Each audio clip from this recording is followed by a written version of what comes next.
Nós vamos falar, então, da abordagem terapêutica nas dermatoses em cães e gatos. E usando a manipulação como uma ferramenta, né? Para a gente usar algum tipo de ferramenta, a gente precisa ter algumas habilidades, porque senão a gente não consegue usufruir de tudo que essa ferramenta pode nos ajudar, né? E uma dessas habilidades, o que é muito importante, é o conhecimento da anatomia e da fisiologia da pele. Pode ser, estou falando aqui de um conhecimento profundo, tá? Mas um conhecimento básico de como acontece o processo de epidermopoiese, de seborregulação, né? De quem comanda essa cinética celular. Então, são fatores bastante importantes que, associados a um bom contato com o farmacêutico da sua farmácia magistral preferida, eu falo que a gente tem, assim, a ferramenta para poder construir uma ótima abordagem terapêutica para os nossos pacientes, seja em qualquer área, tá? Mas na dermatologia, que já é um desafio muito grande, a gente consegue excelentes resultados fazendo uma terapêutica mais personalizada para aquele paciente, né? Apesar das doenças muitas vezes serem parecidas, inflamatórias, alérgicas, mas cada indivíduo, né, tem uma característica, os pacientes têm a sua individualidade, né, um é um pouco mais inflamado, um é um pouco mais ressecado, um é um pouco mais seborreico, e para poder a gente usufruir melhor dessa terapêutica, eu preciso desse contato, de um bom networking com o farmacêutico da minha farmácia, né, de manipulação que eu tenho costume de trabalhar. Por quê? Existe uma parte desses conhecimentos que não é, vamos dizer assim, da competência da medicina veterinária, né? É da competência farmacêutica. Então, a associação de drogas, colocar aquela droga num determinado veículo, numa determinada apresentação. Então, será que eu posso usar esse princípio ativo em spray? Será que eu posso encapsular essa quantidade de miligramas numa cápsula só? Essa medicamento, ele pode ser feito em líquido, em suspensão, em pasta, em gel transdérmico, né, em shampoo, né? Existe essa associação? Então, muitas das vezes, todo o conhecimento que a gente vai juntando, assim, eu ligo para a farmacêutica, converso, ela é uma pessoa muito disponível, e eu já tenho um livrinho que eu vou anotando essas dicas, essas incompatibilidades, né, produtos que eu não posso reunir de maneira alguma, né, que eu tenho sempre que usar em fórmulas separadas, as apresentações que eu gosto de usar, o que cabe dentro daquela apresentação. Então, é muito importante, não pensem vocês que a gente tem que dar conta disso tudo, né, tendo o apoio farmacológico ideal, a gente consegue, sim, bastante sucesso nas nossas formulações. Inclusive, vale salientar que muitas das vezes, eu que já tenho 20 anos de formada, ainda passo por algumas surpresas, né? Então, às vezes tem um caso mais delicado, um paciente com uma deficiência mais específica, e aí eu já penso numa fórmula, falo com o tutor, olha, eu vou conversar com o farmacêutico, estou tentando fazer uma associação para a gente abordar melhor essa patologia, e eu lhe mando a receita assim que eu tiver essa configuração pronta, tá? Então, não é vergonha nenhuma a gente fazer isso, né? É muito melhor do que fazer uma prescrição errada, ou uma prescrição que não saia conforme você planejou. Então, a gente tem tempo, a gente pode conversar, a gente pode entender melhor, né, de como fazer essa formulação e enviar para o cliente, mas com a prática, né, com as repetições, com esse contato, a gente já vai guardando as nossas anotações e aí isso tudo fica bem mais fácil da gente usar no dia a dia. Então, é uma ferramenta, sim, porque a gente constrói muita coisa com ela, tá? Que é utilizar a manipulação para a terapêutica das dermatoses, né? Dos nossos pacientes tão complicados, tá? Como eu disse, uma das bases aí dessa ferramenta é ter um conhecimento básico sobre a pele. Então, eu vou falar rapidamente, de uma forma superficial, mas importante, tá? Sobre algumas características da pele que eu não posso deixar de citar, porque lá na frente a gente vai fazer algumas associações que são bem legais com a terapêutica propriamente dita, tá? Então, a pele é o maior órgão do corpo dos animais, né? Ela tem as camadas epiderme, que é a mais externa, a derme, e por baixo tem a hipoderme, o tecido subcutâneo, né? Ela assume várias, múltiplas funções. Ela é a principal barreira contra os patógenos externos, né? Contra agentes químicos e físicos, além do fato de fazer a termorregulação, a homeostase, enfim, ela é de manter o indivíduo hidratado, né? Então, é um órgão grande no seu tamanho e na sua importância. Ela pode representar até 24% do peso vivo do filhote, 12% do adulto, se falando de cães, tá? E apresenta diferenças peculiares em cada região do corpo. Isso é muito importante, isso vai explicar muita coisa, vocês vão ver só. Então, aqui só uma figura, né, que ilustra um corte histológico da pele, mostrando essa camada mais externa, a epiderme, seguida pela derme, onde se encontram os vasos, né, e os nervos, e a hipoderme, onde o calibre vascular, ele é maior, né, que é composta ali pelos adipócitos, entremeados por vasos sanguíneos, né? E a gente vê aqui, já observa algumas estruturas, né? O folículo piloso, ele abre o ósseo lá na epiderme, mas ele invade a derme, podendo chegar na hipoderme, né? Então, sabendo disso, se o folículo se rompe, até onde eu posso ter uma infecção ou inflamação? Até onde meu princípio ativo tem que chegar? Qual que é a via de penetração melhor para esse caso? Então, por isso que é muito importante essa noção básica anatômica, né? A glândula sudorípara epitriquial, que é aquela cujo ósseo se abre ali juntamente com o ósseo do folículo piloso, as glândulas sebáceas, né? Também existe algumas terapêuticas mais voltadas para esse lado, ou não, eu quero agir na epiderme, no extrato córneo, na camada basal, eu quero depositar esse princípio ativo na derme, para uma liberação lenta. Então, eu tendo essa noção, assim, essa noção fotográfica de um corte histológico cutâneo, eu consigo raciocinar de forma terapêutica correta, né? Isso aqui que está travando um pouquinho. Ups. Muito importante, gente, a espessura da pele. Ela é decrescente no sentido dorso-ventral e próximo distal, tá? O que a gente mais precisa guardar, onde a pele é mais fina, na região das orelhas, axilas, na região inguinal, ventral, interdigital, perianal, perilabial e periocular. Então, não é uma coincidência que cães com dermatite atópica tenham maior grau e intensidade de lesão justamente nessas regiões. Pelo fato da pele ser mais fina nessas regiões, e se eu tenho uma barreira cutânea defeituosa, mesmo que no corpo inteiro, onde a pele é mais fina, essa debilidade da barreira cutânea vai ser mais importante no sentido de favorecer a penetração de agentes externos e de aumentar a perda de água, né? A parte mais voltada à desidratação e uma baixa qualidade celular nessas regiões onde a pele é mais fina. O pH é muito importante a gente saber, até por conta das formulações, até onde eu posso ir com o pH numa formulação. Então, o pH da pele dos mamíferos na pele com pelos, né, ou pele surta, hirsuta, ela é levemente ácida, né, o pH é levemente ácido, mas sofre uma pequena variação, de acordo com o local, com o gênero, né, os machos têm um pH um pouquinho mais elevado. Cães e gatos, então, varia de 5,5 a 7,5, depende idade, raça, sexo, fatores hormonais, né? Localidade no próprio corpo do animal, pode variar o pH. Os bovinos, em torno de 5,5, equinos, 5,5 a 6,8, se tornando básicos na sudorese intensa. E os humanos adultos, um pH de 4,5 a 5,5, e de um bebê humano de 5,5 a 6,5. Reparem que o pH da pele de um bebê humano é muito parecido com a pele de um cão e de um gato, em relação a pH. Então, aqui, uma visão mais aproximada da epiderme, que é a camada mais externa da pele, né?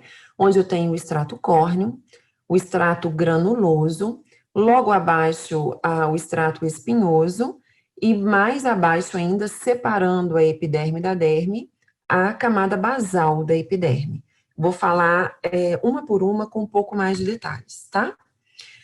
Antes disso, falando das células epidérmicas, né? Então, na epiderme, 85% dos tipos celulares são queratinócitos, né? Temos células de Langerhans, que estão mais relacionadas com a defesa, os melanócitos, produtores de melanina, as células de Merkel, que tem uma função mais tátil e algumas outras funções também um pouco mais complexas. Esses queratinócitos, então, eles são o tipo celular mais abundante, está presente em toda a epiderme, desde a camada basal até a camada córnea, né? Na camada córnea, estes queranócitos, uma vez que perderam o núcleo e ganharam maiores concentrações de queratina e se tornaram achatados, eles também são chamados de corneócitos. Então, corneócito é o queratinócito anucleado, tá? E achatado é presente na camada córnea. Os queratinócitos são responsáveis pela produção de queratina da pele, dos lipídios lamelares, dos peptídeos antimicrobianos, o que é muito importante na defesa cutânea, e isso é um fator extremamente debilitado, fragilizado em cães com dermatoses crônicas, principalmente infecções de repetição, né? E também produção de citocinas e quimiocinas, que tem um lado bom de proteção, mas também tem aquele lado de aguçar o processo inflamatório. A camada córnea, então, eu gosto muito de explicar para os tutores, né, que ele é como se fosse uma parede de tijolos, né, e essa parede de tijolos, ela seria costurada e cimentada, né. Quando eu falo da costura, eu estou falando dos desmossomos, né, dos corpúsculos lamelares, que fazem a coesão celular. Quando eu estou falando que ela é cimentada, eu estou falando daquela dupla camada lipídica, né, do lipídio intercelular que entremeia toda essa parte dos queratinócitos, sobretudo na camada córnea, né, ali entre os corneócitos, para fazer coesão e a proteção também contra agentes externos. Então, ela é a barreira cutânea propriamente dita, né, protegendo aqui, como a gente pode ver nessa figura da direita, contra os agentes externos e protegendo contra a evaporação exagerada de água, né, a perda de água. A camada granulosa, então, é essa camada que vem logo abaixo da camada córnea, ela tem queratinócitos poliédricos mais achatados, produz, então, ela tem esses grânulos de queratohialina. Quem já teve oportunidade de ver essa célula ao microscópio em processos inflamatórios severos, crônicos, né, a gente não vê só corneócito, a gente já vê o queratinócito da camada granulosa, a gente vê vários pontinhos basofílicos ali ao redor do núcleo, né, então ela é a principal ali produtora, ela tem uma maior quantidade de queratina e de filagrina, porque ela já está no estágio prévio a se tornar um corneócito. A célula espinhosa, né, a camada espinhosa, então são queratinócitos que compõem essa camada. Eles têm um formato mais poliédrico, né, mais expansivo, tem uma ligação bastante densa com os desmossomos, isso falando de uma pele normal, uma barreira cutânea íntegra, né, que essa coesão ela é feita também pelos corpúsculos lamelares, e cuja a principal composição dessa coesão são as ceramidas, os ácidos graxos e esses peptídeos antimicrobianos. Então, a proteção e a coesão, ela está presente em todas as camadas, sobretudo na camada espinhosa. E, finalmente, a camada basal, que ela é a única que é formada por uma única camada de células, é uma camada simples, são queratinócitos cuboides nucleados, né? E ali entre esses queratinócitos eu tenho os melanócitos e tenho as células de Merkel, tá? É a camada germinativa. A partir da camada basal eu terei a diferenciação celular, né?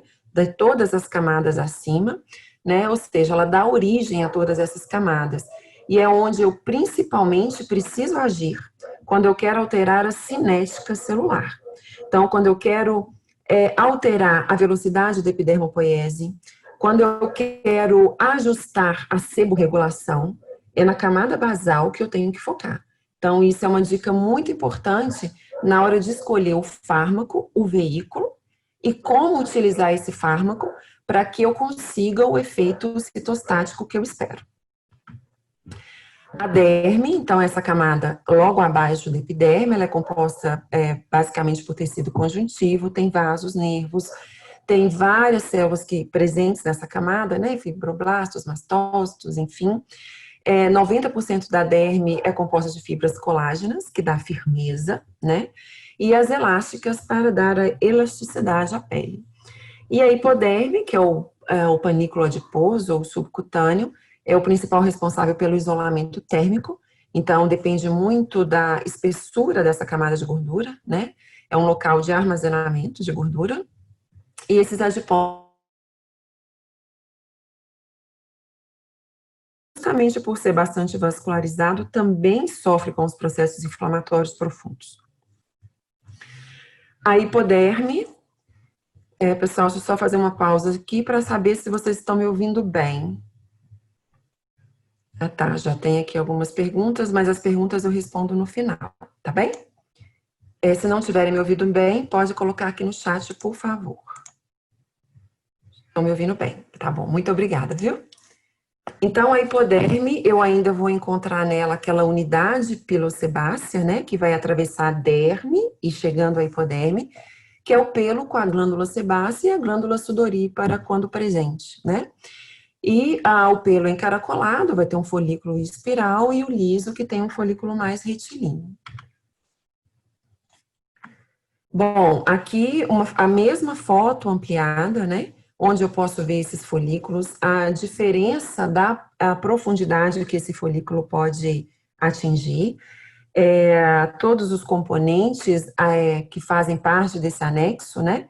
Eu tenho o pelo primário, tenho pelos secundários, depende muito da raça, né? Do animal, da idade, a glândula sebácea, a glândula sudorípara. Reparem na vascularização, né? Aonde que ela chega, tá? Então, tudo isso é muito importante na hora de eu pensar na escolha do princípio ativo e aonde eu quero que esse princípio chegue. Bom, agora a gente vai entrar basicamente na parte que fala da manipulação, né? Então, eu vou usar a manipulação como uma ferramenta terapêutica. Hoje, graças a Deus, o mercado veterinário, em sentido de opções terapêuticas, ele evoluiu muito, né? Quando eu me formei, eram pouquíssimas opções terapêuticas, e eu acho que o conhecimento, o acesso ao conhecimento e o avanço do conhecimento também não caminhava a passos tão largos como eles caminham agora. Então, hoje, a gente tem em nossas mãos, né, uma gama gigantesca de opções terapêuticas. E isso nos dá muito poder, quando a gente sabe usar essas ferramentas e essas opções, né? Então, de modo geral, num tratamento dermatológico, a gente precisa de mais de uma terapêutica, mais de uma abordagem. Os banhos são muito importantes. Então, eu tenho tratamento tópico, eu tenho tratamento sistêmico, normalmente de uso prolongado, né? Na grande maioria das vezes, para um paciente atópico, por exemplo, de uso contínuo, que vai variar a frequência, né? E é muito importante a gente ter em mente que também a observação, a resposta. Nada me impede de começar com uma formulação, que eu vou fazer de forma mais individualizada para aquele paciente, para aquele momento patológico que ele está vivendo, e que eu faço os devidos ajustes dessa fórmula ao longo da evolução, ao longo da resposta clínica, né? Ao longo da melhora ou piora, né? Que daí eu vou ter que alterar fórmulas, ajustar, tá? E isso é absolutamente normal e esperado, né? Então, essa conversa com o tutor, a gente deixar bastante claro quais são as opções, qual é a nossa estratégia de abordagem para aquela patologia, nossa estratégia de tratamento, são fatores que geram essa confiança, né, esse vínculo entre o tutor e o médico veterinário, e saber que a gente está ali justamente para caminhar junto e auxiliá-lo na resolução daquele problema, tá bom? Então, vamos lá. Gente, eu vou começar falando da absorção percutânea, tá? Quais são as vantagens dela, né? De um fármaco que vai ser absorvido, né, pela pele, em detrimento de um fármaco que vai ser absorvido por via sistêmica. Então, a absorção percutânea, ela não tem aquele efeito de primeira passagem pelo fígado. Então, a droga, ela não vai sofrer uma metabolização. Então, eu não vou alterar a sua composição e eu não vou sobrecarregar o fígado do paciente. Obviamente, muitas das vezes eu vou precisar lançar mão de fármacos sistêmicos, é claro, né? Mas sempre que eu puder optar, e na dermatologia a gente tem esse poder de escolha por um fármaco de ação tópica, ele deve sim ser escolhido, tá? Eu tenho a redução de efeitos colaterais indesejáveis justamente por não ter esse efeito sistêmico, na grande maioria das vezes, alguns fármacos terão, né? Em relação às vias intravenosa e intramuscular, ela é indolor, ela não é invasiva, ela permite doses menores justamente por não ter essa passagem hepática e tem baixa absorção sistêmica, né? Alguns vão ter nula, outros moderada, né? Mas por maior que seja essa absorção sistêmica, principalmente se ela for indesejada, eu não tenho, eu terei menos efeitos colaterais do que esse mesmo fármaco, por exemplo, administrado por via sistêmica, né? Ou algumas vezes eu quero sim um efeito sistêmico, como por exemplo o gel transdérmico, que ele vai carrear para mim um fármaco que eu quero que chegue na corrente sanguínea e tenha um efeito sistêmico, mas que eu posso lançar mão, por exemplo, para medicar um felino, né, um gato, que eu não vou conseguir fazer uma medicação oral todo dia, e eu tenho essa opção. Então, ela me dá um leque de opções muito grande, né? Então, o foco principal, né, quando eu penso em absorção percutânea, é um efeito terapêutico local. Eu quero agir, alterar, tratar aquela pele. Quais são os princípios, então, dessa absorção percutânea? A via de penetração dos fármacos, né? Eu tenho via corneócitos, que são aqueles queratinócitos da camada córnea, por entre estes corneócitos, passando então pela matriz lipídica extracelular. No primeiro caso, ele vai atravessando os corneócitos, né, de verdade, ou passando por esses espaços intercelulares. Eu também posso utilizar os anexos da pele, então, por via transfolicular, ele entra no folículo, para agir no folículo e talvez atingir derme ou a hipoderme, né? E pela via glandular, por exemplo, é usado como depósito para liberação lenta de um determinado medicamento, né? Então, eu tenho essas afinidades, eu tenho esses tropismos, eu tenho um veículo que me ajuda a escolher essa via de penetração. Aqui um esquema, né, mais básico, para a gente entender melhor. Então, quando ele atravessa as células, os queratinócitos, quando ele dá a volta, né, nos queratinócitos, passando pela matriz lipídica, por entre o folículo ou pelas glândulas. E como que isso vai funcionar? Mais para frente eu vou falar um pouquinho do veículo, mas de modo geral, eu vou usar um veículo para carregar uma droga, e esse veículo vai ceder essa droga para a pele, tá? Então, chegando na superfície da pele, eu vou ter esses caminhos, né? A transepidérmica ou transapêndices, esses anexos cutâneos. Pela via transepidérmica, essa droga vai passar pelo extrato córneo, né? Seja pela via intra ou intercelular, e vai ser ativo na epiderme, né? Podendo chegar a derme ou sistêmico, depende muito da natureza desse fármaco, tá? Ou eu posso, então, ter essa droga cedida pelo veículo na superfície da pele, ela penetrar por um desses agentes, desses anexos, né, pela unidade pilosebácea ou uma glândula sudorípara. Estou falando aqui de modo geral, tá, gente? Isso é uma informação para a pele animal, humana, tá? São princípios da absorção percutânea gerais, ok? E vão atingir diretamente a derme, porque se vocês se lembram bem, esses anexos, eles vão atravessar totalmente a epiderme e vão ter o seu término na derme ou na hipoderme, né? E onde eu tenho vasos, então eu estou ali facilitando uma absorção sistêmica, dependendo da droga, dependendo do veículo, dependendo do meu objetivo, dependendo da concentração, né? Então depende de muita coisa. Mecanismos de penetração, dando continuidade, todas as vias, independente de qual delas que eu citei anteriormente, são por difusão passiva, ou seja, não há gasto de energia, tá? Não há transporte ativo na pele, sobretudo a epiderme, certo? Que ela também recebe a nutrição de forma passiva, né? Então, da mesma forma, a penetração desses fármacos vai acontecer de forma passiva. A substância que eu quero usar, ela deve ser apolar, mas eu tenho mecanismos de burlar isso, que eu vou falar mais à frente, que são as nossas opções em nanotecnologia, né? A substância deve ter um peso molecular compatível para atravessar a membrana de um queratinócito ou para atravessar a membrana lipídica, né? A substância lipídica que intermeia os queratinócitos. Ácidos e bases devem estar na fórmula não iônica, né? Para que ela não sofra transformação durante essa passagem. E a escolha do veículo baseia-se na sua capacidade de penetração. Aonde eu quero que essa droga seja abandonada, deixada, né? E a taxa de penetração, a gente tem essa fórmula aqui, a gente não precisa saber disso, mas por que eu estou dizendo isso? Lembra que eu falei do contato com o farmacêutico, da nossa farmácia de manipulação, né, preferida, tá? É justamente aqui. Ele é o profissional que vai me dar essa informação pronta, tá?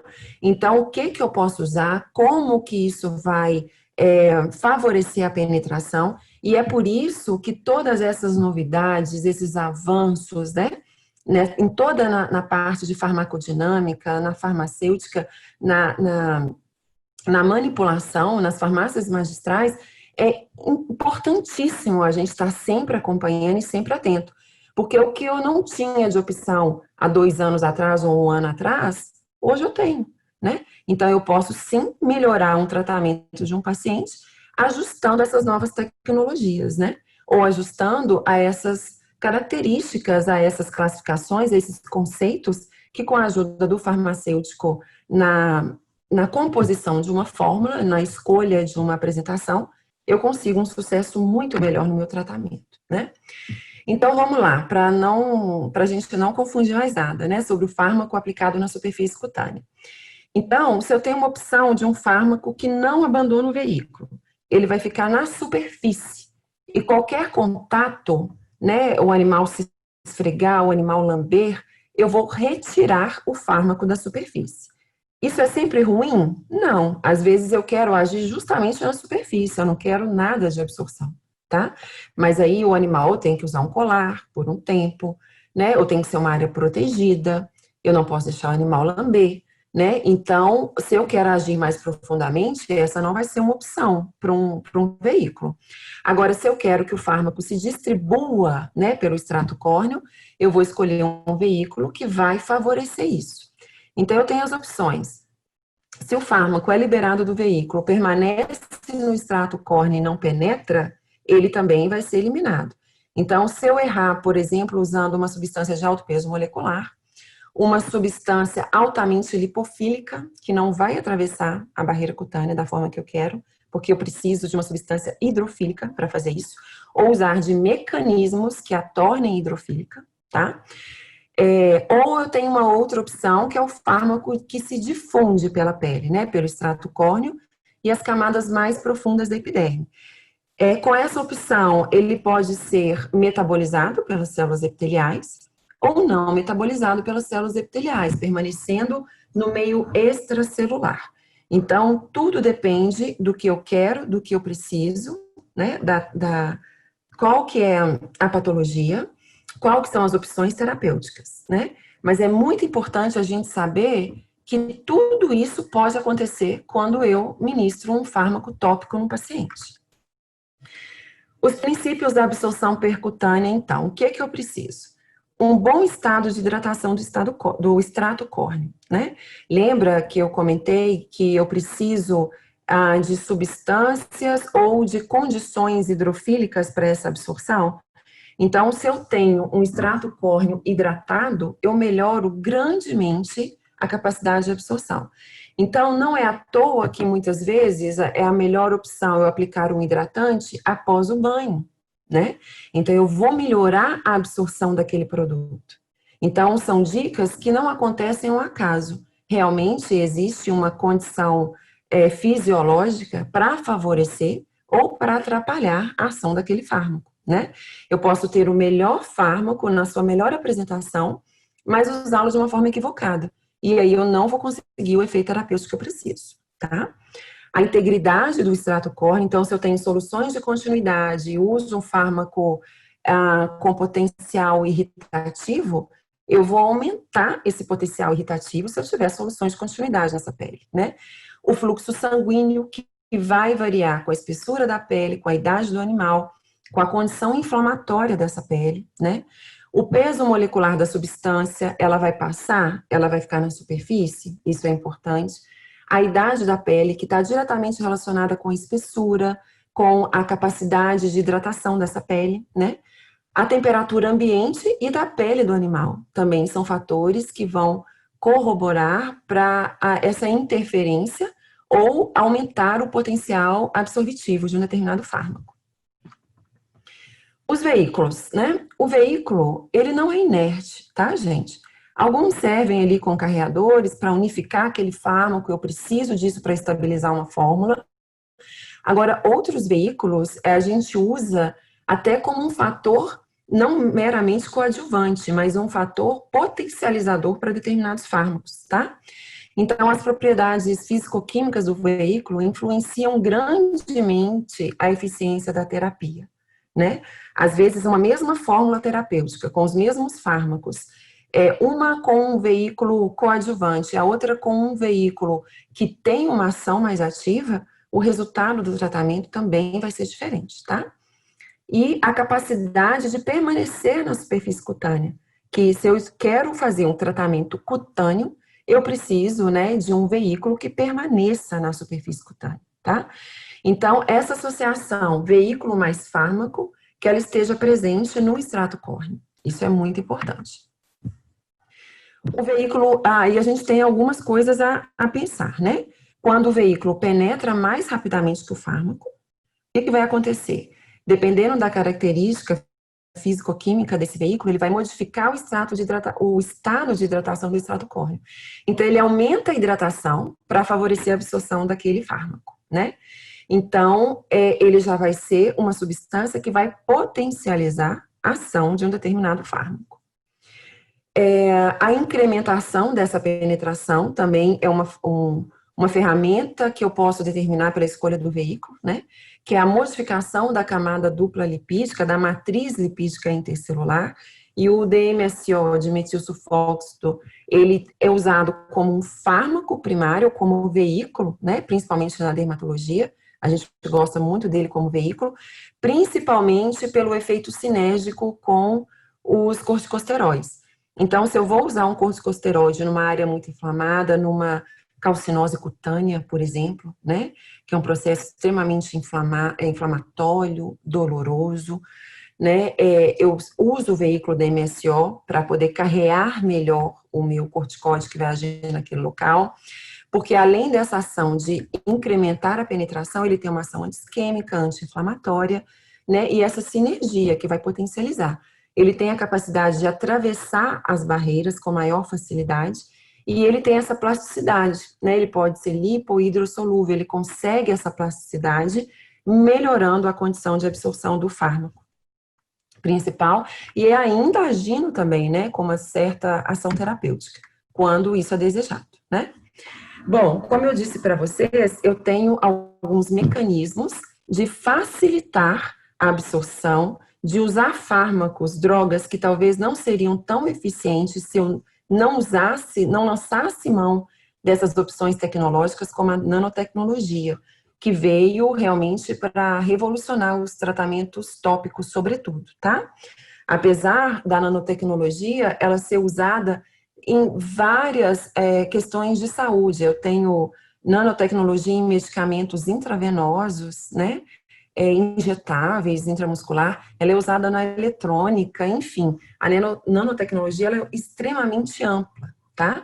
Mas voltando aqui especificamente, né, para a parte dermatológica, como mais um mecanismo para incrementar essa ferramenta da farmácia magistral, né, da manipulação, tem alguns conceitos que a gente precisa passar aqui rapidinho só para entender melhor, né?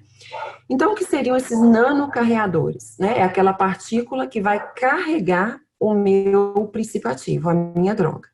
Então, são materiais ou dispositivos nanométricos eles têm uma medida de 100 a 200 nanômetros para serem considerados, né, dentro da nanotecnologia, compostos de diferentes materiais biodegradáveis, que podem ser naturais ou sintéticos. Lipídios, polímeros, compostos organometálicos, né? Dentre esses nanocarreadores, destacam-se os nanotubos, lipossomas, a nanopartícula lipídica sólida, nanoesferas, que a gente tem muitos produtos assim, as nanocápsulas, que é a nossa cereja do bolo, tá? E outros tipos, né, micelas, dendrímeros, enfim. Então, a gente precisa também conhecer, lançando mão daquela relação com o farmacêutico, né, para nos ajudar a conhecer o que cabe dentro dessa cápsula. O que eu posso usar? Eu posso reduzir a concentração do princípio ativo sem encapsular? Ele vai ser liberado mais lentamente? Ele vai ser depositado mais profundamente? Ele vai chegar numa concentração maior e eu não preciso usar a concentração preconizada inicialmente? Então, tudo isso é muito importante. As pesquisas estão aí para já nos auxiliar e trazer essas informações que a gente precisa, né? Então, a nanotecnologia tem um potencial de aplicação em diagnóstico e em terapia, que é muito importante para a gente, né? A vetorização dessas moléculas em nanocarreadores pode levar a inúmeras vantagens frente aos sistemas convencionais, foi o que eu disse, tais como a capacidade de atravessar barreiras biológicas, modular a distribuição do fármaco, diminuir a sua toxicidade, né? Aumento do tempo de circulação dessas substâncias, principalmente aquelas lábeis ou rapidamente eliminadas, de uma maneira geral, né? Se não estivessem encapsuladas, por exemplo. Veicular fármacos hidrofóbicos, né? Então, eu plastifico isso de uma forma que ele vai sim ser hidrossolúvel, tá? Promovendo, então, a solubilização, a sua absorção e, finalmente, a sua ação terapêutica. Aqui um esquema bem básico, né, do que seria isso. Então, eu vou ter um polímero, que vai ser o meu nanocarreador com o fármaco, e nas nanoformulações. A diferença básica de uma nanocápsula e uma nanoesfera é o envoltório, que vai ser uma cápsula realmente, no caso das nanocápsulas, e apesar de não estar bem demonstrado aqui, existe um núcleo muito bem delimitado no interior dessa cápsula, tá? Pode ser sólido, pode ser líquido, onde eu não tenho a presença do princípio ativo dentro desse núcleo, ele vai estar no espaço entre o núcleo e a cápsula. Em alguns tipos também de nanoencapsulamentos, eu vou ter esse fármaco adsorvido na superfície dessa cápsula, tá? E na nanoesfera eu não tenho esse núcleo, eu não tenho cápsula, então eu tenho ali uma micela onde esse fármaco vai estar disperso ou também adsorvido na superfície dessa micela, tá? Então, depende muito do que eu quero, o meu objetivo, o tempo de ação, o fármaco que me permite encapsular, que me permite usar em nanoesfera. Então, tudo isso vai variar e, com toda certeza, essa informação chega pronta para a gente, né? Pelas tecnologias das farmácias, dos laboratórios que distribuem isso, como é o caso da Coopervet, e vai chegar isso prontinho lá na nossa farmácia de manipulação predileta, que a gente sempre tem uma na nossa cidade, né? E que a gente vai ver lá na frente como é importantíssimo exigir e conhecer o substrato, os insumos de onde vem, né? Porque a manipulação magistral, gente, depende muito de confiança, é uma relação de extrema confiança entre o médico veterinário e a farmácia de manipulação. Então, esses insumos, eles dependem muito da qualidade de fornecedores. E eu vou falar mais ou menos para vocês a diferença entre o que é um fornecedor de qualidade e o que não é um fornecedor de qualidade, tá? Mais um pouquinho à frente eu pincelo melhor sobre isso. Continuando então aqui nas nanocápsulas, a gente tem uma ótima opção de uso que é para os óleos essenciais, né? Então, eu tenho óleo essencial, a camomila, eu tenho aloe vera, eu tenho alecrim, enfim, eu tenho uma série de óleos de melaleuca, eu tenho uma série de óleos essenciais que eu posso utilizar através dessa nanotecnologia do encapsulamento para poder ter uma maior disponibilidade, um maior tempo de ação na pele, né? Ela aumenta a estabilidade desses compostos ativos, né, e diminui a velocidade de degradação, reduz a volatilização e possíveis reações de oxidação Porque uma vez oxidado, aquele fármaco perdeu a propriedade farmacológica, terapêutica dele. Ou pode, em alguns casos, até se tornar não desejado, né? Melhora a solubilidade em água, então eu consigo pegar um princípio ativo que era hidrofóbico e permitir que ele seja solúvel, né? Aumentar a eficácia e prolongar o efeito desejado. E quando eu falo de aumentar a solubilidade, eu não estou falando só de absorção. Ele pode ser veiculado como uma solução, como um shampoo, né? Porque eu não vou ter aquela diferença de fases. Ele vai estar solúvel dentro daquela, né, de todo aquele composto, o que facilita muito a aplicação pelo tutor em casa, né? Ou no pet shop, ou seja, onde o animal vai ser tratado. E aqui, reforçando, né, a importância aí de solubilizar essas partículas, lembrando que para atravessar o extrato córneo, eu preciso de substâncias hidrossolúveis ou de mecanismos que as tornem hidrossolúveis, tá bom? Bom, aqui só para reforçar a escala nanométrica, vocês estão vendo aqui a nanopartícula de 100 a 200 nanômetros, ela é maior que o vírus e ela é menor que uma bactéria, né? Então, se uma bactéria consegue, de modo geral, atravessar a barreira cutânea, a nanopartícula também atravessa de uma forma muito parecida, né? O que é uma forma da gente usar esse poder dos micro-organismos ou das partículas irritantes, né, a nosso favor. Então, colocando lá dentro o que a gente quer, o que a gente escolher, tá? Bom, caindo já aqui na parte de terapêutica, né? O que eu preciso? Tornar a barreira cutânea eficiente. Epidermopoiese acelerada, eu preciso desacelerar muitas vezes a epidermopoiese, né? Reduzir essa perda crônica de água, acabar com esse problema crônico, né? Evitar a penetração de micro-organismos, né? Fornecer, suplementar esses componentes estruturais que uma pele doente não tem, não produz, né? Então, eu tenho a capacidade de oferecer isso à pele. E tratar, acompanhar, monitorar para reduzir essa inflamação crônica e os distúrbios seborreicos, que podem ser temporários, dependendo do estímulo inflamatório, né? Ou podem ser primários, né? Serem ali os causadores principais de uma infecção recorrente, por exemplo. Então, eu tenho medicamentos tópicos que vão me ajudar em tratar lesões isoladas por um uso temporário, né? Mesmo que eu trate o animal em toda a sua superfície, né? Os sistêmicos, que de modo geral vão tratar essas infecções, inflamações, o uso temporário ou contínuo, os suplementos, o uso contínuo, e os dermocosméticos, também o uso contínuo, para quê? Para reduzir a intensidade de crise, aumentar esses intervalos entre as crises, na verdade, melhorar o bem-estar e reduzir o uso dos demais agentes farmacológicos, principalmente os sistêmicos, né? Então, isso daqui, gente, eu não quero que isso seja fixo, enraizado. Eu consigo alterar isso. Na evolução que eu venho observando na dermatologia, que antes a gente lançava, vou dizer aí, 70% de terapêutica sistêmica para 30% de terapêutica tópica, isso vem se transformando, tá? E hoje, na minha experiência mesmo, eu vou falar que eu uso 70% de terapêutica tópica, né, bem individualizada para 30% de terapêutica sistêmica. É claro que muitos animais vão precisar da terapêutica sistêmica, mas eu vou tornar essa terapêutica sistêmica eficiente se eu der essa pele boas condições de reestruturação. Fazer com que ela se torne o mais próximo de uma pele normal, até para garantir a eficiência desse tratamento sistêmico, de uso crônico, muitas vezes, tá?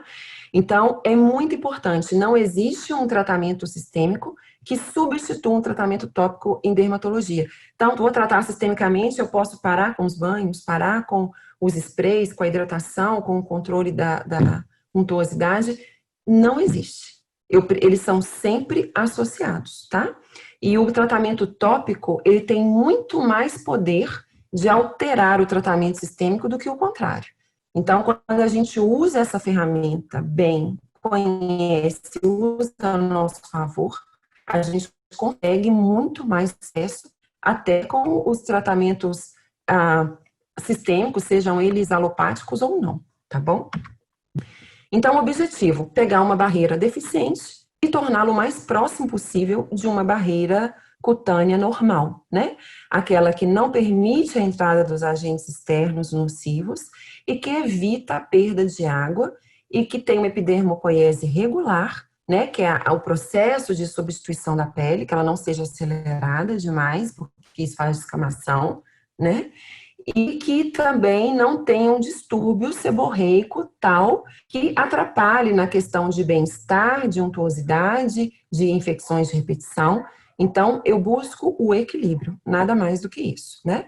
Estabelecer a barreira, a hidratação, controle de microbiota e seborregulação, além, obviamente, da ação anti-inflamatória, mesmo que de uma forma secundária, a gente consegue sim reduzir a inflamação na pele.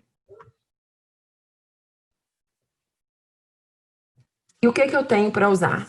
Eu tenho os hidratantes, sejam eles emolientes ou umectantes. Isso é muito importante escolher certo, tá? Os seborreguladores, queratolíticos, queratoplásticos e antisseborreicos. Os shampoos que eu mais uso na minha rotina são os queratoplásticos, tá? E os repositores de barreira, né? Então, vamos lá, vou falar um pouquinho dos hidratantes. O que é um emoliente? Normalmente eu vou usar um hidratante de base oleosa, tá? Então são óleos acrescidos em emulsões, né? Que é óleo-água, água-óleo, tá? Eles impedem a evaporação da água, por isso eles hidratam. Porque eles vão impedir, eles vão formar um filme que impede a evaporação da água. O que é legal? Lanolina, que eu amo de paixão. O óleo de girassol, eu adoro porque ele não é comedogênico, tá? Posso usar vaselina, as manteigas, hoje eu tenho manteiga de karité, tá? E os silicones, que eu confesso que são os que eu menos uso, tá? Eu acho que a gente tem alguns óleos muito mais poderosos e que sejam muito mais eficazes, muito mais ativos no benefício do que simplesmente meros coadjuvantes, tá? A literatura, eu até fiz questão de colocar isso aqui, que ele é pouco usado na veterinária por causa de pelos, porque nós humanos usamos e abusamos dos óleos, né? Para garantir a repitelização, a perda de água, né? E posterior hidratação. Então, assim, passar óleo diretamente na pele de um cão, de um gato, né? Muito menos possível isso. Mas, enfim, é um fator mais complicado. São poucos os casos que a gente realmente precisa fazer isso, né? Mas o que eu posso fazer? Eu não posso solubilizar esse óleo usando o nanoencapsulamento? Então, eu vou conseguir já jogá-lo lá dentro da pele, porque ele vai entrar disfarçado numa solução e vai fazer o efeito que eu preciso, né? Mesmo que seja superficial, que ele vai ser depositado ali sobre ou entre os corneócitos, ou atingir as camadas um pouco mais profundas. Já os hidratantes umectantes são aqueles compostos a partir de ativos hidrofílicos, então eles atraem água para a pele e impedem a evaporação, tá? A ureia é o principal exemplo disso, tá? O propileno glicol também mas eu não sei vocês, na minha rotina eu tenho um pouco eu atendo 90% de pacientes alérgicos e eu noto uma certa sensibilidade, tanto que eu não uso ele como veículo em pacientes alérgicos, tá? Mas a ureia é fantástica, é um super hidratante que eu gosto bastante. O ácido lático também é um hidratante que eu considero um pouco mais coadjuvante, mas é bem bacana. E eles interferem nos elementos tensoativos do shampoo. Então é muito importante, se eu faço um shampoo com 10% de ureia, explicar ao tutor ou quem for usar aquele shampoo que ele não vai fazer aquela espuma maravilhosa, porque é um shampoo com ativos hidratantes, tá? Então ele vai agir e para ele agir eu não preciso ter aquela ideia de espuma, tá bom?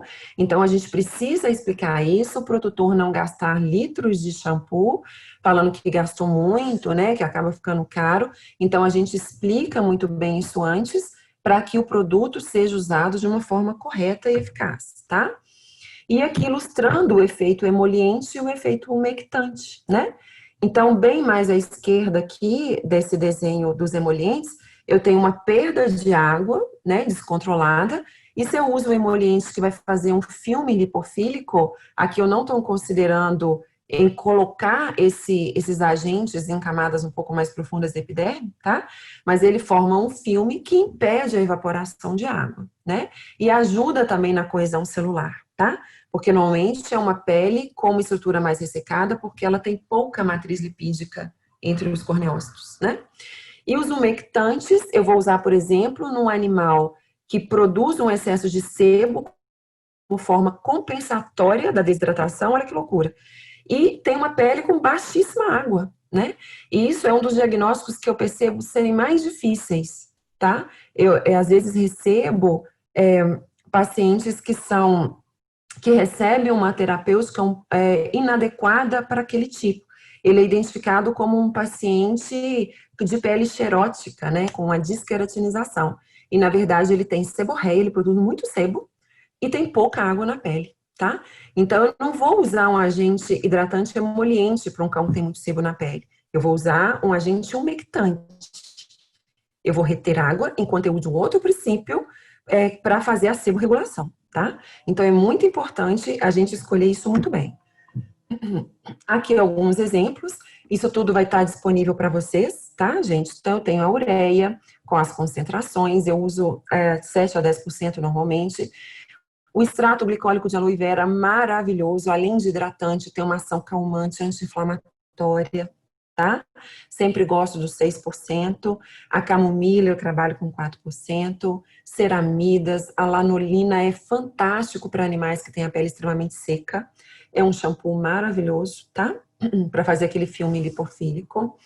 O propileno glicol pode ser usado, os silicones, o depantenol, que eu também gosto muito, e a cereja do bolo, fitoesfingosina, né? Que eu ainda consigo fazer a nanofitoesfingosina. Então, eu consigo alterar até a concentração ou a quantidade de princípio ativo, ou o intervalo entre os banhos, ou intervalo entre as aplicações de um determinado spray, por usar de um mecanismo de nanotecnologia. Então, a gente consegue melhorar a eficácia do tratamento através dessas dicas, né, que são muito poderosas, tá? Falando aqui de seborregulação, eu vou ter os queratolíticos e os queratoplásticos.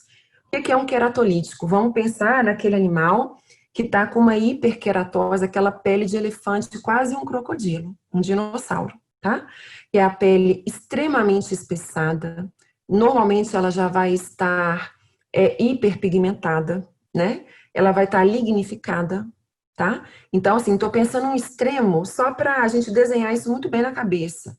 Quando eu lanço mão de um agente queratolítico, quando eu vou pensar principalmente no agente queratolítico, tá? Porque ele vai favorecer a perda de queratina, causando dano ao corneócito. Eu quero afinar o extrato córneo. Ele está extremamente espesso, né? Por um desequilíbrio, uma descompensação.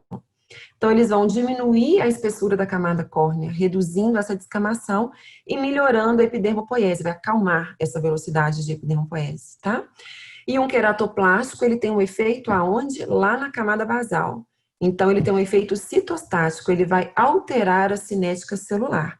Então, normalmente, são princípios ativos que vão atravessar os corneócitos, os queratinócitos, até chegar lá na camada basal e fazer essa plasticidade, alterar a cinética para diminuir a velocidade de liberação de sebo, por exemplo, tá? Então, vão retardar a epidermopoiese e essa liberação de sebo que acompanha uma epidermopoiese exagerada em muitos dos casos. Eu vou usar esses componentes de forma separada? Não. Eu vou juntá-los, eu vou usá-los sempre trabalhando ali um com o outro em sinergia, tá? Ora eu vou pesar a mão mais na ação queratolítica, ora eu vou pesar a mão mais na ação queratoplástica. E essa variação vai acontecer dentro de um mesmo paciente. Então, se eu pego um paciente lignificado, eu vou escolher 2 agentes queratolíticos para um agente queratoplástico numa concentração X. À medida que o tempo passa, a terapêutica me dá efeito e eu consigo reduzir a espessura dessa camada córnea, eu não preciso mais usar um agente com um potencial queratolítico muito alto. Senão eu começo a fazer dano naquele extrato córneo que já está próximo do normal. Então, muitas vezes eu continuo com o teratoplástico, reduz a quantidade e a concentração dos queratolíticos, porque eu vou entrar numa fase de manutenção, e os intervalos entre banhos, que às vezes era 3 vezes por semana, eu vou passar para 1 vez por semana, né? Ou eu vou alternar com um shampoo antisséptico, ora o antisséptico, ora o shampoo seborregulador. Então, quem me diz isso é o paciente. E para isso, eu preciso confiar no meu produto, e eu preciso ter o tutor ou quem cuida da parte terapêutica desse animal do meu lado. A gente tem que caminhar sempre junto para não ter falha, tá? Não tem receita de bolo. Precisamos de ajustes e de trabalhar com resposta terapêutica sempre, tá? Por isso que eu sempre falo, vamos começar com essa fórmula e pode ser antes desse shampoo acabar, ele vai retornar ou você vai me ligar, nós vamos conversar e vamos ver se mantemos a fórmula, se ajustamos a fórmula do shampoo. Então, isso tem que estar muito aberto desde a primeira consulta, tá bom? E eu tenho os antisseborreicos, que eu tenho observado que são agentes usados muitas vezes mais do que deveriam. Por quê? Se eu tenho um animal com seborreia, com a pele extremamente oleosa, o que vai acontecer? A primeira impressão que eu vou perceber é a hora que eu passo a mão no animal e eu sinto a minha mão untuosa, né? Então, eu já penso, eu preciso retirar essa gordura da superfície da pele desse animal. Mas eu esqueço do agente queratoplástico, de fazer essa plasticidade de regular a cinética celular. Então, se eu lanço mão de um princípio ativo que ele é apenas ou principalmente desengordurante, eu vou agir na superfície da pele e muitas vezes eu vou agir dentro do folículo. Então, se eu tenho uma pele cheia de comedos, né, que é o excesso de folículo, de sebo dentro do folículo, já sofrendo oxidação, né, e eu preciso eliminar o sebo desse folículo, eu vou lançar a mão sim, por exemplo, do peróxido de benzoíla, porque eu preciso daquela ação comedolítica, tá? Agora, se eu tenho um animal que não tem comedos, ou não é o principal problema dele, mas é um animal extremamente seborreico, eu posso até usar um produto desengordurante em associação com o queratolítico, com o queratoplástico, numa primeira fase do tratamento, apesar de que eu prefiro não usar. Raramente eu uso um shampoo desengordurante. Eu prefiro a ação queratolítica e queratoplástica, que vai demorar de 2 a 3 semanas para mostrar resultado, mas que faz um resultado em equilíbrio e por uma ação mais prolongada. Então, aquele efeito terapêutico, ele é prolongado, ele passa a fazer sentido para a pele daquele animal. Ele vai responder de acordo com o que eu ofereço a ele. Se eu uso um antisseborreico estritamente desengordurante sempre, retiro a gordura. Se é uma pele que não está com a sua epidermopoese, a produção de sebo regularizada, como que ela responde? Mais gordura. Mais gordura. Então, toma banho, melhora, 3 dias depois piora. Toma banho, melhora, 3 dias depois piora. E a infecção está sempre voltando, né?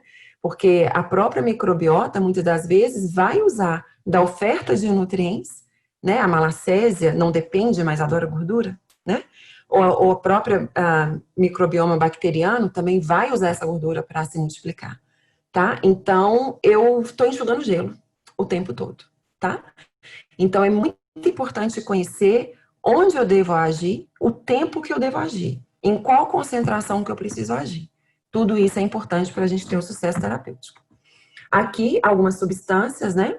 Vocês veem aqui que o ácido lático, ele tem mais um efeito hidratante, mas ele casa muito bem com ácido salicílico e com enxofre, por exemplo, né? Então, é a fórmula que eu mais uso. Ácido lático, salicílico e enxofre a 2%. Para começar ali, a maioria dos pacientes com uma seborreia que já incomoda, que já é um problema, tá?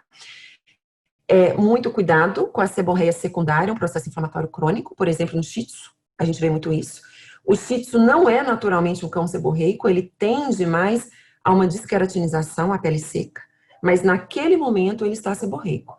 Então eu uso por 4, 8 semanas, vou monitorando, e depois, se eu controlo a inflamação, que eu controlo o microbioma, é um shampoo que ele não vai mais usar. Eu vou usar um shampoo hidratante, com repositores de barreira cutânea, tá?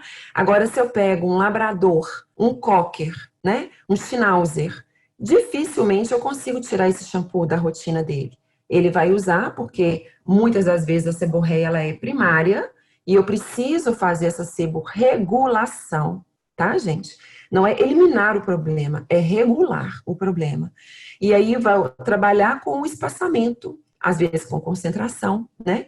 Se é uma seborreia um pouco mais pesada, eu vou associar ao alcatrão no primeiro momento, depois eu tiro. Tem outras opções, já no primeiro momento com peróxido de benzoíla ou o sulfeto de selênio acetrimida, tá? Eu particularmente nunca cheguei nesse ponto não, né? Eu acho que a frequência de banho com um sebo regulador em intervalos ideais, a gente consegue bons resultados na maioria dos casos. Sempre vai existir aquele desafiador, né? Que a gente vai ter que falar, nunca usei cetrimida, chegou o dia de usar. E aí eu vou ter que usar, tá bom?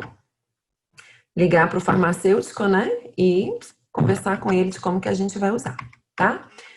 Então, aqui tem umas dicas leves, pensando em processos de desqueratinização até um processo de seborreia intensa, né? Obviamente, eu tenho hoje opções melhores numa desqueratinização leve, eu posso usar um hidratante, umectante ou emoliente, né? Também. E vou aqui, a partir da seborreia, eu vou pensando em qual agente, qual a concentração do agente, qual a frequência de banho, tá? Ah, é um cão grande, muito difícil dar o banho. Eu consigo potencializar esse shampoo colocando nanoesferas ou nano cápsulas, né? Pode ser uma opção para que tenha uma ação mais prolongada do princípio ativo e eu não precise fazer aquele trabalho com tanta frequência, tá? Então, tudo isso pode ser modulado, né? Os ativos terapêuticos repositores de barreira cutânea são importantíssimos. Eles são utilizados na dermatite atópica canina, né? Ele vai equilibrar a produção de queratina, vai diminuir a produção das glicosilceramidas, que são responsáveis pela perda de água transepidérmica, vão regular a produção dos lipídios intercelulares, né? Que fazem aquele papel ideal do cimento dentro da barreira cutânea. Então, é muito importante a reposição. Os cães com dermatite atópica canina são geneticamente deficientes, né, dessas substâncias. Eu preciso oferecer essas substâncias a esses animais, né?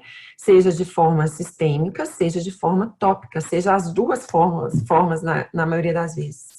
Então, eu preciso oferecer. O dia que eu paro de oferecer, ele vai ter uma capacidade de depósito que vai se perder e o problema vai voltar a se agravar, né? Por isso que várias doenças inflamatórias, elas têm controle, não têm cura, né? Então, a gente precisa ter esses conceitos em mente do que eu preciso usar, quando eu preciso usar e da concentração que eu preciso usar, né? Meu objetivo vai ser sempre dar estabilidade e coesão a esses queratinócitos, né? Quais são os principais ativos terapêuticos quando eu penso em regulação de microbioma, por exemplo, né? Os antimicrobianos. Eu tenho a clorexidina, que é a minha coringa, para a grande maioria dos casos.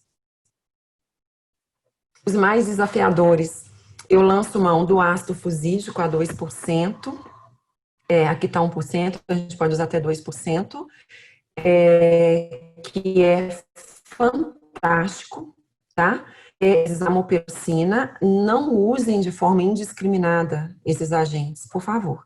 A gente tem sempre que usar isso como indicação muito alta, são agentes de ação tópica, o tutor deve usar luvas, tá? Para que a microbiota dele não se altere, né, nas mãos. Então, a gente precisa tomar esses cuidados para não ter esse tipo de problema. Gente, algum problema com a conexão? Não, né? Acho que não. O triclosan, gente, é fantástico, por exemplo, aqueles Yorkshires que tem uma desqueratinização leve, mas contínua, e que essa desqueratinização favorece a penetração de agentes, ele tem algumas pústulas, nada em grande quantidade, uma infecção basicamente superficial, mas recorrente, né? Então, eu gosto de manter um shampoo com triclosan, 0,5%, com um agente hidratante umectante, e eu tenho, assim, uma fórmula simples e fantástica para controlar esse tipo de problema, tá? O peróxido de benzoíla, que apesar de ter ação antimicrobiana, não é a sua principal ação. A principal ação dele é ser desengordurante. Então, eu não devo escolher o peróxido de benzoíla para tratar uma infecção, ok? Com esse objetivo único, né? Clindamicina e eritromicina, tem casos que a gente precisa lançar a mão, sim. A neomicina eu uso baseado, quando eu posso usar, por exemplo, numa questão mais otológica, assim como o ciprofloxacino, sempre baseado em cultura antibiograma, né? A sulfadiazina de prata. E o tris-EDTA, gente, que é um agente fantástico, maravilhoso, que previne o uso de antimicrobianos mais potentes, tá? Então, para o uso crônico, por exemplo, para uma limpeza otológica, eu sempre lanço mão do tris-EDTA e ele é um veículo. Então, você pode colocar, por exemplo, extrato de melaleuca, eu posso colocar um outro fármaco que eu quiser, com um hidratante, com o tris-EDTA como veículo. E o tris-EDTA, ele tem ação, ele desestabiliza a membrana microbiana. Então, ele não deixa, como se ele atrapalhasse a evolução da infecção. Eu consigo manter aquela infecção mais controlada, espaçar as crises, espaçar a necessidade de lançar a mão de antimicrobianos mais potentes para aquele animal, tá?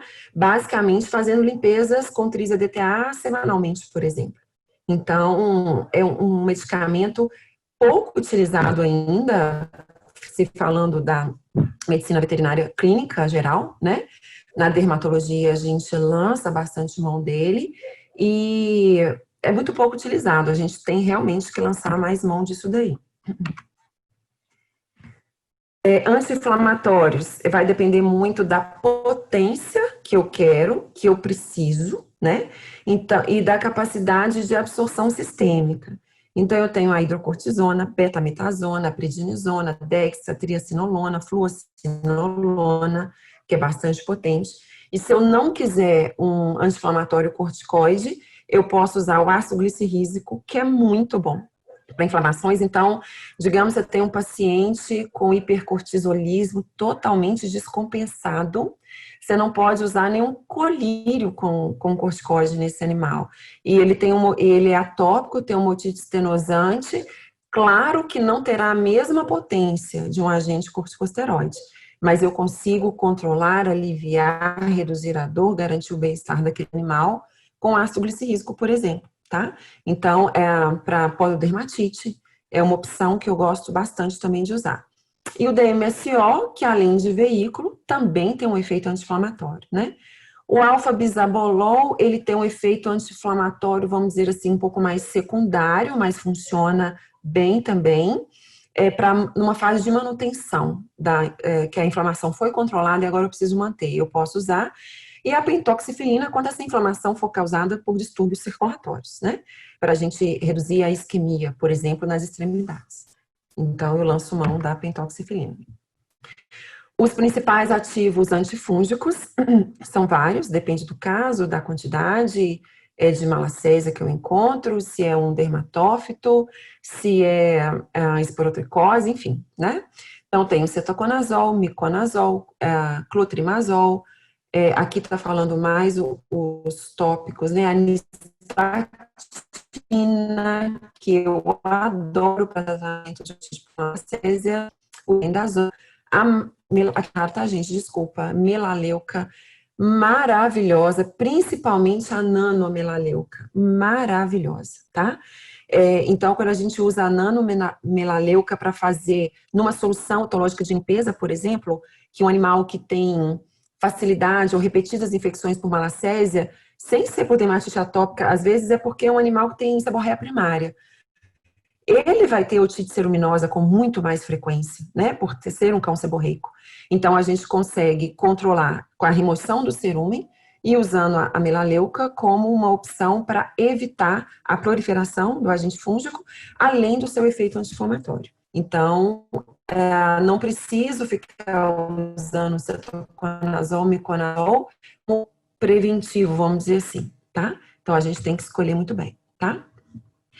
Uma coisa que eu sempre pensei, e o dia que eu li isso, eu falei, meu Deus, acho que estou no caminho certo, né? A escolha do shampoo, principalmente, ela é muito mais arte do que ciência. Arte porque diferenciar as variações de uma seborreia. Uma pele seborreica hidratada e uma pele seborreica desidratada, né? Se eu vejo escama, eu sei se é um processo de desqueratinização, que é o resseco, é a pele xerótica extremamente seca, ou é o sebo que ressecou porque aquela pele não tem água, tá? Então, eu sei que isso pode soar estranho para muita gente, nunca ouvi falar disso, tanto que eu não uso os termos seborreia seca e seborreia oleosa. Seborreia é excesso de sebo, tá? Então, quando a gente pensa no seco e oleoso, é mais pensando no grau de hidratação da pele. Eu acho que isso confunde, né, muitos clínicos em relação a esse entendimento, tá?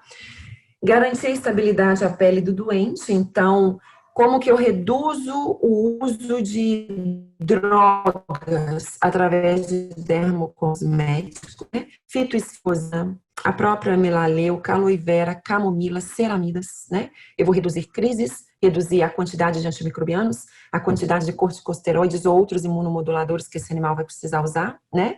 Porque eu estou repondo barreira cutânea, entregando para aquele animal o que ele não tem, o que ele não produz. E, gente, a gente tem uma super vantagem. Tem uma coisa que é o seguinte: quando a gente compara uma medicação comercial humana e veterinária, vocês vão observar que uma medicação tópica veterinária tem um agente anti-inflamatório, normalmente um corticoide, um agente antifúngico e um agente antibiótico, tá? E sempre eu vou precisar do antibiótico, sempre eu vou precisar de um corticoide, vou precisar daquele corticoide. Será que uma hidrocortisona resolvia um problema? Eu não precisava da triacinolona? Entende? Então, assim, eu decido o que usar no paciente. Eu decido, eu escolho. Então, a gente tem a opção de montar a terapêutica adequada para o nosso paciente, né?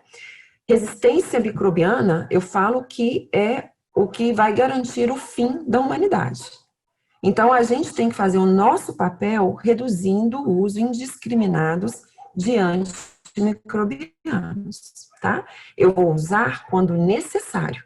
E se eu tenho ferramentas terapêuticas que eu posso usar para reduzir as crises, reduzir a desbiose, eu vou usar.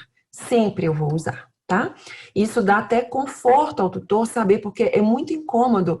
Ah, meu cachorro toma cefalexina 6 vezes por ano. Precisa, será? Será que precisa? Não, não precisa. Não precisa. Eu tenho certeza disso, tá? Exceto uma foliculite profunda, algum outro caso que o animal, a parte inflamatória não está bem controlada, né? Mas a gente tem que, muitas vezes, parar, repensar e redesenhar a nossa forma de agir, tá? E hoje eu tenho facilidade de administração, né? Então, tá para ser lançado, parece na Copervet, aí a questão do gel transdérmico para felinos, que eu acho que é fantástico para administrar medicamentos. Nem todo medicamento pode ser usado com esse veículo, então, bateu o telefone lá para nossa amiga farmacêutica para a gente conversar, né, receber os nossos colegas veterinários que fazem esse trabalho de promoção para nos mostrar o que a gente pode usar, como a gente pode usar, né? Pasta, eu posso garantir palatabilidade a um produto, né? Então, aquilo deixa de ser remédio, deixa de ser aquele momento desagradável e passa a ser um momento de interação, né, com o tutor. E é muito importante a gente conhecer as tecnologias, o que eu posso incrementar, o que eu posso somar, o que eu posso fazer de sinergismo no meu tratamento, né? Tudo isso é importante para facilitar a vida do tutor, porque o trabalho é todo dele, né? De aplicar, de dar banho, de cuidar, e do animal para reduzir o estresse da própria manutenção dele para aplicação de medicação, quanto do estresse da própria patologia, né? Eu torno esse paciente mais calmo, mais tranquilo, que coça menos, que sente menos dor.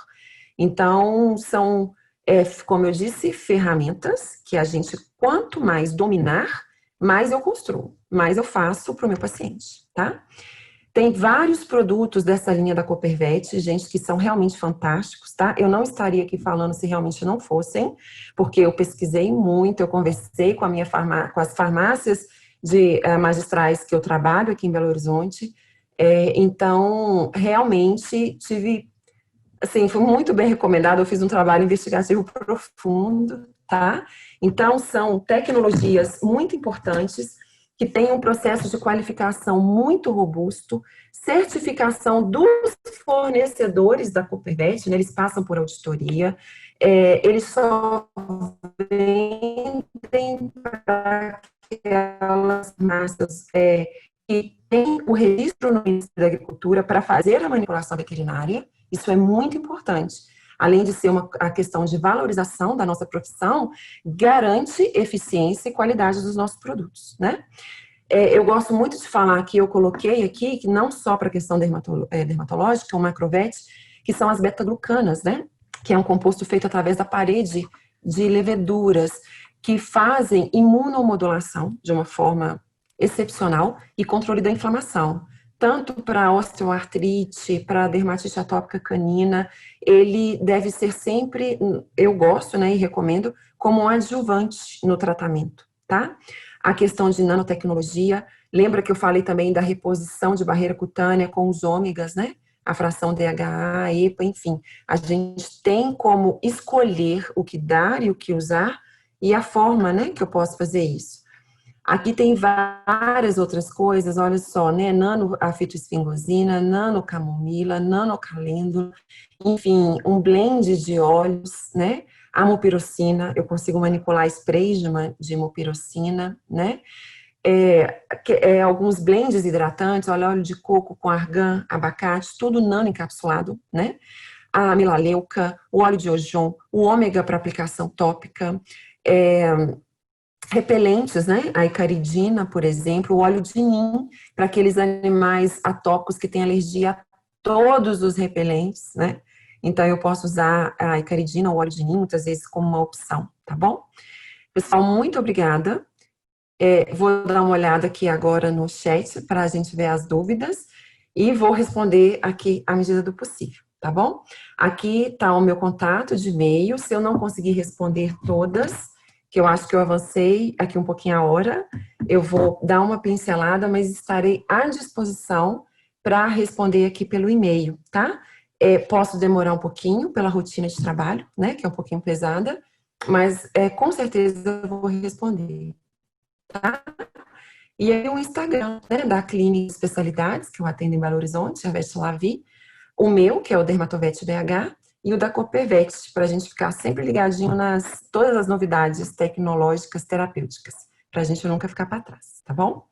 Deixa eu dar uma olhada aqui como que estão as perguntas, que tem muitas perguntas. Deixa eu ver aqui que eu consigo. Letícia, se você depois vai me dando tempo, tá? Fazendo favor para a gente poder agir aqui sempre dentro do planejado, tá? Aqui o som. Deixa eu falar aqui de umas coisas, vou escolher algumas aqui, gente, e as outras eu respondo com mais tempo, porque tem algumas questões aqui um pouco mais complexas, tá? Banho terapêutico em gato é um problema para o tutor. Como tratar topicamente com cetoconazol em substituição ao banho? A gente tem, por exemplo, os mousses que eu posso usar. Na verdade, toda aplicação tópica em felinos não deixa de ser estressante, tá? Sempre que o animal permitir o banho, apesar de ser... eu vou falar que os clínicos de felinos, eles normalmente não recomendam, né, os banhos em felinos. Mas eu vou um pouquinho na contramão quando o gato permite, tá, gente? Isso não pode ser uma briga de ferir o tutor, do gato fugir, ficar estressado, tá? Então, aquele animal que tem o hábito, que não se estressa muito. Se não, menos estresse seria os sprays, né? Ou os mousses, que são uma opção terapêutica importante, tá? Principalmente com a questão da nanotecnologia, que eu afasto a frequência, né, de ter que aplicar isso no animal e mantenho a ação terapêutica por mais tempo, tá? Nossa, agora que eu vi aqui que os slides não estavam mudando. Mas depois para outras pessoas estavam mudando normalmente, né? Então tá, vi que era um problema mais fechado ali. A escala nanométrica, obrigada, que foi legal. Protocolo para malacésia, tópico e oral. Veja bem, eu sempre sempre faço a citologia, né, do animal. Eu não sou aquela veterinária que sente o cheiro de seborreia e fala, nossa, cheiro de malacésia. Pode ter infecção bacteriana ali, tá? Sim, de cocos, tá? Então, eu ter lá aquele quadro de bactéria overgrowth e pensando que é malacésia, tá? Muitas vezes a gente cai feio nisso. Então, eu sempre faço a citologia e eu vou ver essa quantidade de malacésias e a sensibilidade do animal a esse quantitativo. Tem animal que responde com inflamações severas com 10, 15, 5 malacésias, leveduras por campo. E tem animal que tem 35, 40, que não tem estenose no canal auricular, por exemplo, ou não tem um processo inflamatório na pele de uma forma muito importante, tá? Então, eu preciso ver a resposta que o paciente está me dando. Mas, de forma geral, quando a malacésia ela é um problema para a manutenção da inflamação, principalmente nos cães atópicos, eu sempre lanço mão do itraconazol, que eu uso 100% das vezes o manipulado, tá? Eu escolho a dedo aonde vou fazer, tá? E o banho, eu gosto muito para essa fase de infecção mais alta, da casadinha de clorexidina 2% com miconazol 2%. A clorexidina 3, 4% sozinha funciona muito bem, a ação antifúngica dela. Só que o efeito ressecante e irritante para uma pele que normalmente está inflamada e pruriginosa, eu não acho legal. Então, eu prefiro abaixar a concentração da clorexidina e potencializar com o miconazol, porque eles têm um efeito sinérgico. Então, eu prefiro manter dessa forma os banhos, muitas vezes com bastante frequência, 3 vezes por semana, na primeira ou segunda semana, e depois eu vou reduzindo essa frequência de banhos. E se tem uma doença seborreica associada, obrigatoriamente eu preciso tratar a seborreia. Vamos lembrar que a nossa malacésia, né, nos cães, ela não depende da gordura, mas ela adora gordura, ela é lipofílica, tá? Então, se tem gordura, na hora que eu trato, e como ela é da pele, ela é da microbiota, a gente nunca vai zerar a malacésia da pele de um cão, eu consigo reduzir com banho ou com itraconazol sistêmico, mas na hora que volta aquela quantidade de sebo, ela cresce de novo, aí eu volto a enxugar gelo. Então, eu preciso fazer a seborregulação enquanto eu trato a infecção. Aí, às vezes, só com a seborregulação e com o tratamento inicial da infecção, eu não vou ter recidivas, tá? E aí eu posso, ou se eu tenho recidivas discretas, eu já passo ali para melaleuca, nanoencapsulada, porque a ação é bem melhor, tá? E vou fazendo esse controle, sempre de seborregulação, com alguns agentes dermocosméticos de uma ação mais preventiva, mantenedora daquela situação, tá? Deixa eu ver aqui, mais uma pergunta. Ah, sim, o DMSO assusta, né? Então, assim, na pele, por exemplo, o exemplo que eu dei da calcinose, eu uso entre 10% e 30%, tá? A literatura tem essa concentração, mas sim, concordo que tem um efeito, um potencial irritativo muito grande, né? Então, de 10% a 30%, na calcinose eu uso 30% de DMSO, tá bom? Eu vi que deu umas travadas, é porque eu moro, gente, num vilarejo. Eu falei Belo Horizonte, mas mentira, eu moro em Brumadinho, num vilarejo que chama Casa Branca. Então, pode ter dado uns piques, mas espero que não tenha comprometido, né, a qualidade da transmissão, tá bom?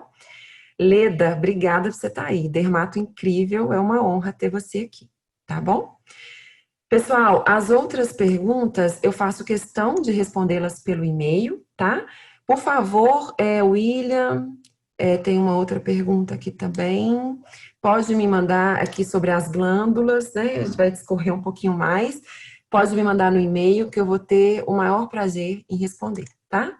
Pessoal, eu agradeço a todos vocês que estiveram aqui. Foi um prazer muito grande. E, Letícia, vou estar sempre à disposição, tá bom? Muito obrigada a todos, gente. Ótimo. Dá um feedback depois no Instagram, no e-mail, se vocês gostaram, tá bom? Um beijo.